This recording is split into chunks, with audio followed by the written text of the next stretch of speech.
Hey everyone, Big GT fan here, back again. Second video today. Today we're going to do a sort of a tribute to two people, to Allan Moffat and David Bowden. Now, David Bowden owned this car. He bought it off of Keith Goodall, and so after the Phase 4, this is GTHO Phase 4. So after the Phase 4 program was done and finished, there was 3 race prototypes, and this one was the race prototype. I'm going off the green car, but the green car had all this interior, but the race prototypes, it had just the wind up windows, no sunroof, bare bones. It had the black trim with cloth inserts because of Bathurst. It did have a roll cage, which I've put in this one. Not very accurate, but you know, with Forza, what can you do? It had the 36-gallon tank, and it actually had reinforcing where the back, because this was fully seam welded, this car, so it actually had a fireproof barrier between the back seat and the boot for safety issues. It did have the fire extinguisher plumb through the roll cage, so it all had all upgrade plumbing. This car actually had the race car didn't have the mirror, the left hand mirror, as it didn't need it. Under the bonnet had the 410 horsepower. It actually had a 410 horsepower blueprinted Cleveland QC motor for the racing. Had the side pipes exhaust systems for racing. So with this car here, it had actually, for the side systems, it actually did not have the back exhaust because there was a Panhard rod that went through the back, went through the back diff to hold so with the Panhard rod in place, you couldn't obtain the original exhaust systems because they didn't fit. Had to take the Panhard rod off to actually fit the factory exhaust systems. So, but this car here, I think it went 7,500 RPM in top gear. I think Keith Goodall, he got it up to 170 mile an hour from memory. And then it went to David Bowden. See, David Bowden, he actually bought a property, and the car apparently was in the deal. I'm not sure on that story. That's what I heard, but I will ask Dan Bowden this year when I go to the Noosa car, the Excellence, because he'll be there.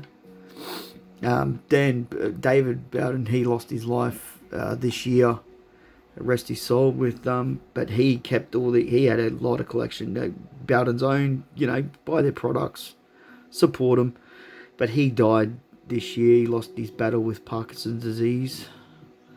But yeah, he owned this car, and then he sold it, I think 80s. And then it went through a few owners. Then Rod Mann got it. I actually went for a drive in it.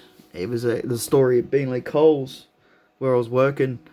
Rod Mann, the guy who owned it before David got it back, he came into Beanley Coles, and I was standing next to the car, and I knew what it was, and I knew all about it, and because the roll cage was a dead giveaway, and we talked for a bit about the car, and he offered to give me a drive home in it, which was awesome. But yeah, I can verify that, yeah, it had a cam in it that, yeah, at idle it was real grumpy. Yeah, it didn't like anything under 2,500 RPM. So if you kept it around the 2,500 to 3,000, it was pretty happy. But yeah, it had the wing sump. It had had the 780 Holly. Twin point distributor. This didn't have a cutoff valve. It didn't have a cutoff at 6,100 RPM. like the road version did, so didn't have a rev limiter.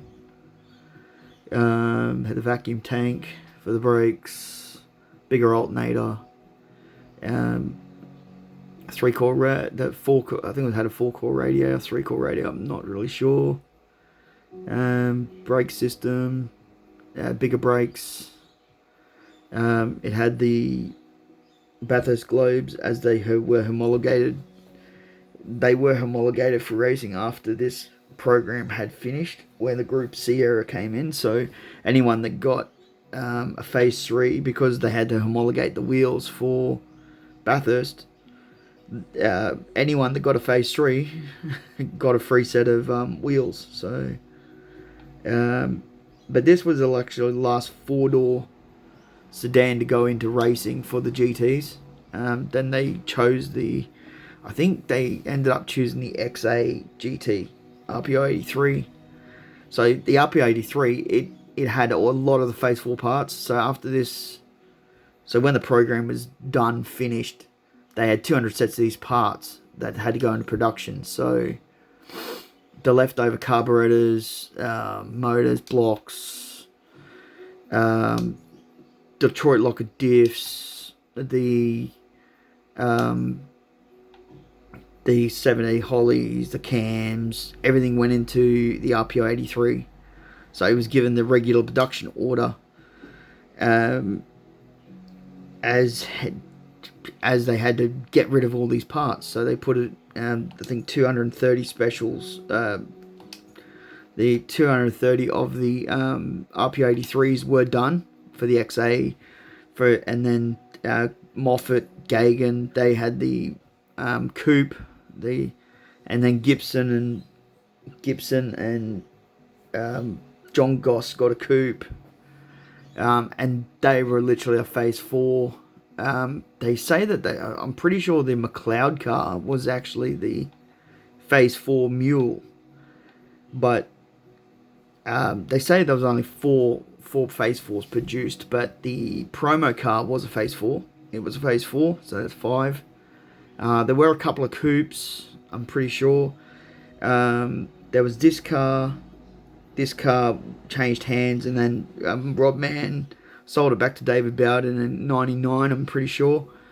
And then it's been in his shop ever since.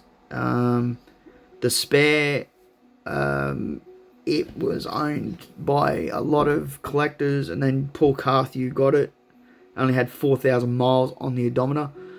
But that car is the most original car that has not been touched. That spare, it was the spare car.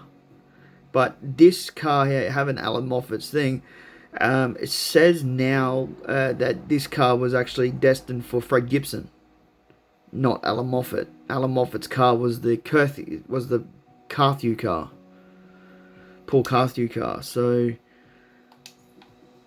and then Bruce Hodgson got the other car for, I think, the other Ford Works car. He got that for rally, which that did compete in rally, and got ridden off. It got ridden off, got hit by a Commodore towing a caravan, flipped on its roof. And I'm pretty sure that car is getting restored, was found and is getting restored. So I'm not too sure. So we're not too sure what's going on about that car. Inside, the prototypes had a kill switch on the console. It had. It did not have the GTHO badge. It did not have a radio cassette player, so that was blocked off. Had the 8000 tacho. Had manual choke. Roll cage. It did have. I'm pretty sure the race models did have a wider variation on the top loaders with a closed ratio. I'm pretty sure they had a closed ratio top loader and a wide ratio top loader for different tracks. Detroit locker diff, tramp rods was only on the XAs because the twist. They had to sort all that out. But anyway, that's all I can actually really tell you is about the race model. I've already told you about the other model, which was the road going version, which is only one of one, which is owned by a Sydney dentist now. It was and that had a lot of owners, that car. So, but that's what I based this one off of. Other than the black trim and a few other things, the race model wasn't really that much different. So let's pause this and we'll go take it for a drive. All right, let's go. Let's take this for a drive.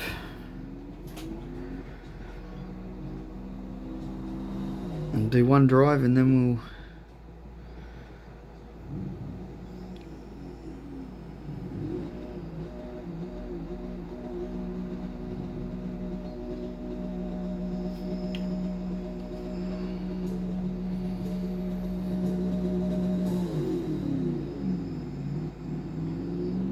so it was a bit down on power, so I don't know how they would have raced these at Bathurst. Because being down on power, you know, takeoff like really freaking tall ratio. So the handling was awesome with them though. Like handling was phenomenal. Like wider track. So I reckon these would have gave. Oh, there we go. There's no assists on this, so. A lot of power.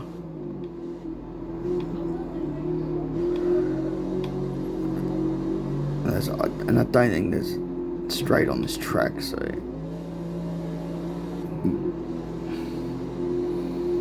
But they know they revved out to about 6,000, 7,000 RPM in top gear.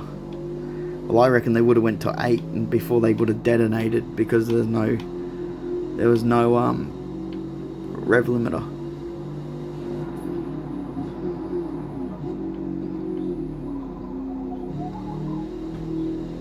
And having the new console, tell you what, having a new console, the graphics are just awesome, phenomenal.